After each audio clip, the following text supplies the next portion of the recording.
जरा इस तस्वीर को गौर से देखिए।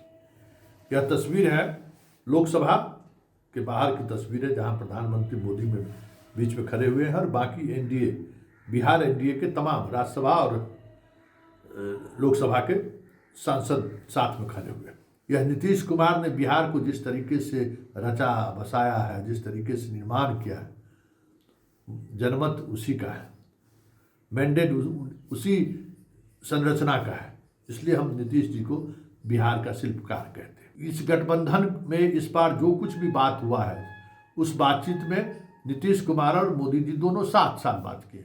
नमस्कार, द इंडिया टॉप देख रहे हैं। मैं हूं आपके साथ बिरजू सिंह। नीतीश कुमार के दो करीबी नेता और एक करीबी अधिकारी को अमित शाह ने दिल्ली में बुलाया और पूछा कि आखिर नीतीश जी कब तक सीएम बने रहेंगे। एक डेडलाइन बता दीजिए, एक तारीख बता दीजिए। 6 महीना, 8 महीना, 10 महीना, 1 साल, क्योंकि अब जो है वो इंतजार नहीं किया जा रहा है। हमें पूरी कमान चाहिए, मुझे सीएम भाजपा का चाहिए। जिसके बाद न सिर्फ जेडीयू ने अमित शाह के इस एग्जिट वाले प्लान को खारिज किया, बल्कि अब बीजेपी के अंदर नरेंद्र मोदी भी अमित शाह के इस प्लान से सहमत नहीं है। नरेंद्र मोदी नीतीश कुमार के साथ कोई खेल करना नहीं चाहते हैं, क्योंकि नरेंद्र मोदी को मालूम है कि वो बिहार में खेल करने में कामयाब तो हो जाएंगे, लेकिन बिहार के खेल का असर दिल्ली में पड़ेगा और दिल्ली की सत्ता जो है वो डगमगा जाएगी। नीतीश के भरोसे चल रही है, नीतीश के कंधों पर चल रही है, और इसलिए पीएम मोदी कोई रिस्क लेना नहीं चाहते हैं।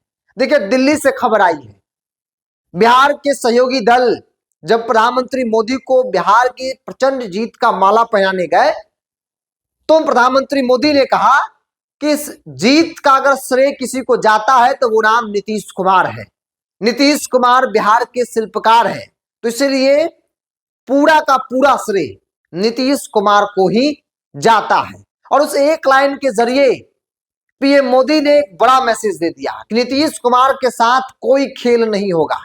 नीतीश जब तक चाहेंगे तब तक मुख्यमंत्री बने रहेंगे। वरिष्ठ पत्रकार संतोष सिंह इस तमाम मुद्दों को लेकर क्या कह रहे हैं, उनके पूरे वीडियो को आप सुनिए। आज हम पॉलिटिक्स में जिस पॉलिटिक्स की चर्चा करने जा रहे हैं, उससे पहले हम आपको एक तस्वीर दिखाते हैं। जरा इस तस्वीर को गौर से देखिए। यह तस्वीर है लोकसभा के बाहर की तस्वीर है, जहां प्रधानमंत्री मोदी में बीच में खड़े हुए हैं और बाकी एनडीए, बिहार एनडीए के तमाम राज्यसभा और लोकसभा के सांसद साथ में खड़े हुए हैं। और इस तस्वीर के बाद के सहारे कहें या इस तस्वीर को प्रधानमंत्री मोदी ने अपने फेसबुक पोस्ट पर लगाया कि बिहार में जो जीत हुआ, उस जीत को लेकर आगे हमें क्या करना है, उस मुद्दे पर हम सब लोग साथ हैं। बिहार के विकास में हमारा सबका साथ, सबका विकास का जो नारा है, डबल इंजन की सरकार है, वो सरकार जनता की आकांक्षा पर खरे उतरे, जनता के उस वादे पर खरे उतरे। हमारी कोशिश ये रहेगी। और आज एक दूसरी तस्वीर जारी हुई है, जरा इस तस्वीर को गौर से देखिए। संजय झा, उपेंद्र कुशवाहा, ये सारे लोग प्रधानमंत्री मोदी को माला पहना रहे हैं। और इस दौरान बिहार की जीत को लेकर सभी एनडीए के नेता अपनी अपनी बात संक्षिप्त में रख रहे थे।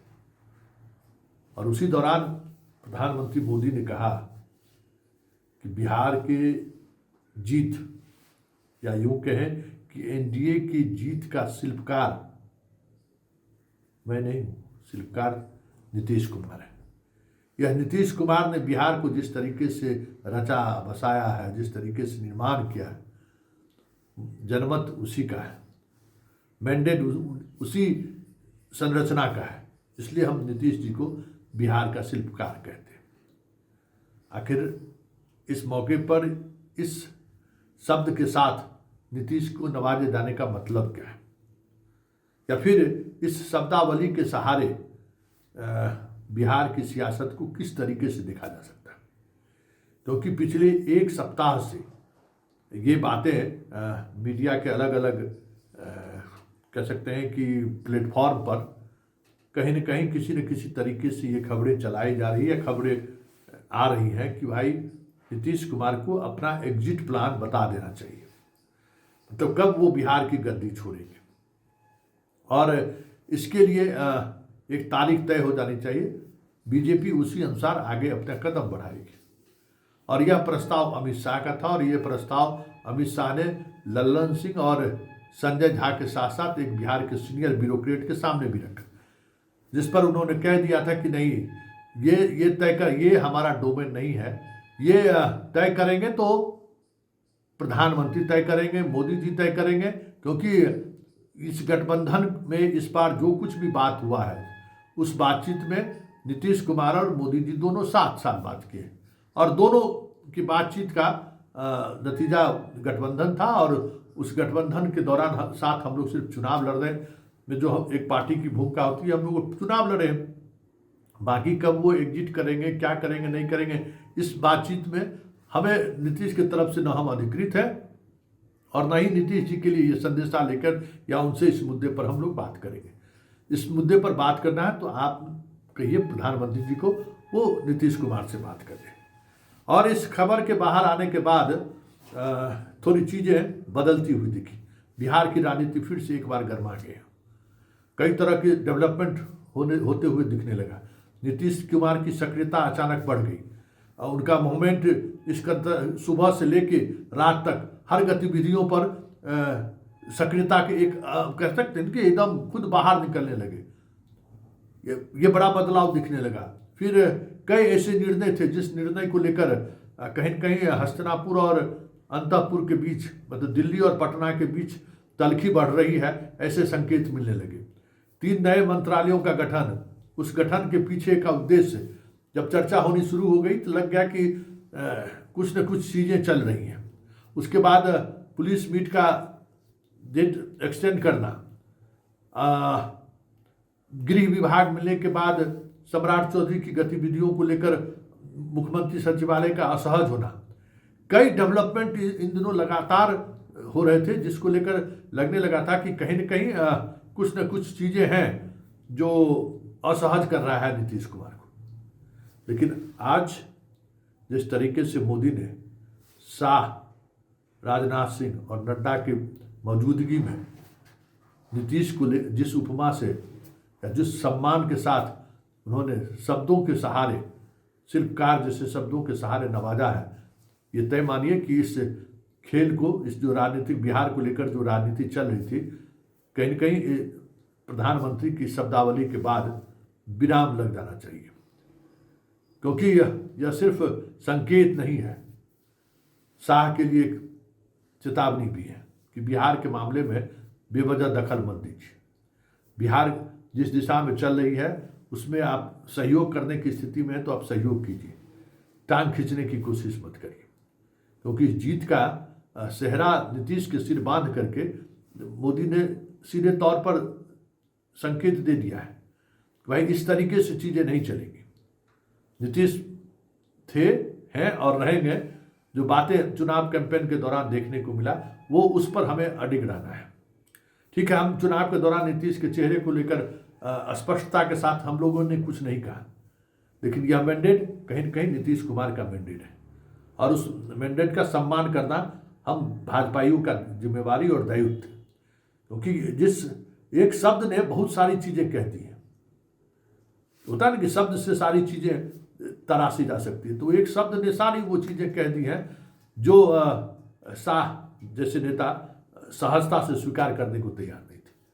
अब देखना दिलचस्प होगा कि मोदी के इस उद्गार के बाद, इस शब्दावली से अलंकरण के बाद जो एक स्थिति बनती जा रही थी, एक शीत युद्ध वाली स्थिति की तरफ बिहार बढ़ रहा था, उसमें विराम लगता है या फिर ये चीज़ें जारी रहेंगी। क्योंकि कई मामलों में शाह मोदी के आदेश की अवहेलना करते हुए भी दिखे। बिहार सहित कई राज्यों से ये खबरें आती रही हैं जो मोदी नहीं भी चाहते हैं, क्योंकि हर बात तो मोदी तक पहुंचती नहीं है और मोदी के पॉलिटिक्स का अपना एक अलग डायमेंशन है। वो अपनी पार्टी की पॉलिटिक्स का, विपक्षी का पॉलिटिक्स, पार्टियों की पॉलिटिक्स ज़्यादा करते हैं। अपने पार्टी पर 10% समय देते हैं तो विपक्षियों को 23 घंटा 50 सेकंड मिनट उन्हीं पर समय देते हैं। उनका ये राजनीतिक तरीका रहा है कि विपक्ष पर ज़्यादा समय देते हैं कि उसको कैसे तोड़ा जाए, कैसे जोड़ा जाए, कहाँ से क्या उसके वोट बैंक में क्या सेंधमारी किया जाए, कहाँ से हुमायूं कबीर को लाकर खड़ा कर दिया जाए, कहाँ से ओवैसी को लाकर बिठा दिया जाए जो विपक्ष को असहज कर दे। उनकी राजनीति यही रही है और इसलिए बाकी राजनीतियों पर उनका उस तरीके का ध्यान केंद्रित नहीं रहा है। लेकिन शाह को जिस तरीके से मोदी ने नसीहत दी है, लगता है कि आने वाले समय में जो खींचतान की स्थिति बनती जा रही है, ओवैसी के पार्टी के विधायक से नीतीश का मिलना, ओवैसी के विधायकों के द्वारा कहना कि हमारे गुरुदेव तो नीतीश कुमार ही हैं, इसी तरीके से मंत्रिमंडल के विस्तार में अभी भी सात मंत्रियों का पद को बचाए रखना, उन पदों पर कांग्रेस, आईपी गुप्ता, ओवैसी की पार्टियों को शामिल करने की चर्चा डे फर्स्ट से चल रही है। ये सारी चीज़ें जो है, जिस तरीके से कहीं न कहीं से जानकारी मोदी तक भी पहुंच ही रहा है, ऐसे में इस तरीके के सम्मान से हमें लगता है कि शाह को अब जो ऑपरेशन बिहार पर वो सोच रहे थे, हमें लगता है कि आज के बाद विराम लग जाए तो कोई बड़ी बात नहीं होगी।